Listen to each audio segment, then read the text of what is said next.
안녕하세요. 청담우리동물병원 윤병국 원장입니다. 오늘은 수술 전에 보호자분들이 좀 궁금해 하실 수 있는 내용들을 좀 간단히 말씀을 드려볼게요. 저희 병원 같은 경우에는 슬개골 탈구라든지 십자인대 관절 수술이 많기 때문에 일단 그 부분을 간단히 말씀을 드리겠습니다. 우리 사람도 이제 병원을 가보시고 수술을 해보신 보호자분들은 경험을 하셨겠지만 수술 전에 주의사항을 들으면은 실제로 그게 다 귀에 들어오지 않고 전날 어떻게 해야 됐는지 아니면 금식을 어느 정도 해야 됐는지 헷갈리거든요. 그래서 그런 부분을 좀 간략하게 정리해서 말씀드릴게요. 예를 들어서 이제 슬개골 탈구 수술을 하기로 마음을 정하시고 진료를 보고 선생님하고 날짜를 잡으셨다면 금식은 어느 정도 하는 게 가장 좋냐면 일반적으로 8시간이 가장 적당한 것으로 지금 평가받고 있습니다. 물론 12시간 금식하면 더 좋겠지만 너무 금식을 오래 했을 경우에 이제 저혈당이 올 수도 있고 그 다음에 실제로 이제 공복성 구토 같은 경우를 하는 경우도 있기 때문에 8시간 정도 병원에 내원하시기 전에 예를 들어서 뭐 화요일날 수술하기로 결정을 했다. 대부분 수술이 오전에 입원하는 거를 기준으로 잡기 때문에 저희 병원 같은 예를 들을게요. 오전에 10시까지 오시라고 말씀을 드리면은 전날 12시나 새벽 2시부터 금식을 하시면 돼요. 최소 8시간. 그러면 물도 먹이면 안 되느냐 이것도 많이 물어보시거든요. 실제로 물도 안 먹는 게 좋긴 합니다. 하지만 너무 목말라 하고 할 경우에는 입을 축이는 정도의 어떤 음수량을 주는 거는 크게 무리는 안 돼요. 일반적으로 금식 금수가 원칙이고 최소 8시간 병원 내원 전 수의사 선생님하고 이제 병원에서 예약한 시간 병원에 들어오기 전 8시간을 금식과 금수를 하시면 좋다고 생각을 하고요. 그리고 또 이제 보호자분들 중에서 수술 전에 잘 먹이고 싶으셔가지고 평소하고 다른 음식을 주시는 경우도 꽤 많아요. 몸보신을 시켜주신다고 평소하고 다른 보양식 같은 걸 주신다든지 안 먹던 간식을 준다든지 영양제 같은 걸 주시는데 가급적 평소 음식 패턴을 그대로 유지하시는 것이 가장 좋고요. 영양제 같은 경우에는 계속 먹어야 되냐 안 먹어야 되냐 이렇게 말씀을 물어보시거든요. 수술 전날에는 기존에 먹던 건 그대로 가시고 8시간 전에만 끊어주시면 되고 예를 들어서 이제 한 가지 오메가3 같은 경우에는 여러 가지 의견들이 있지만 한 일주일 정도부터는 끊어주시는 거를 추천을 드립니다. 간혹 이제 지혈의 문제를 일으키는 아이들이 있기 때문에 오메가3 지방산으로 구성된 단독 제제 영양제들이라든지 아니면 피부 영양제 오메가3 함량이 좀 많이 들어가 있다든지 할 경우에는 일주일 정도는 단약을 하시고 나중에 수술 끝나고 나서 이제 다시 복용을 시키시면 됩니다. 그리고 이제 목욕 부분이나 미용 부분도 많이 물어보세요. 수술을 하면은 실밥을 이제 아이들의 어떤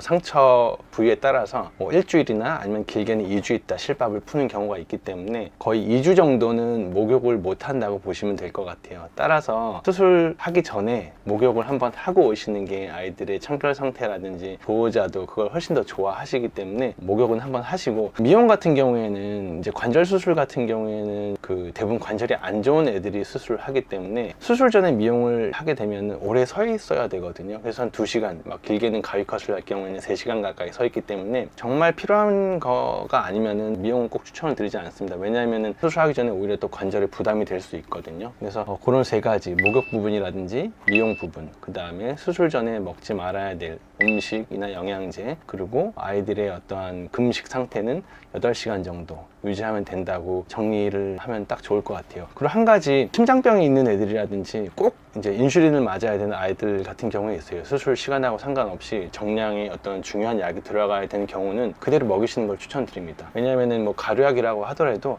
소량이고 대부분 그게 이제 뭐 알약처럼 크거나 하지 않기 때문에 아이들의 어떠한 마취 중에 문제를 일으키거나 하지 않기 때문에 가장 상위에 있는 어떤 심장의 기능을 항상성을 유지하는 게 가장 중요하거든요. 혈당도 마찬가지고 따라서 인슐린 주사라든지 심장약 복용 이런 거는 그대로 병원에 오시는 시간 금식하고 상관없이 진행을 해주시면 될 것 같습니다.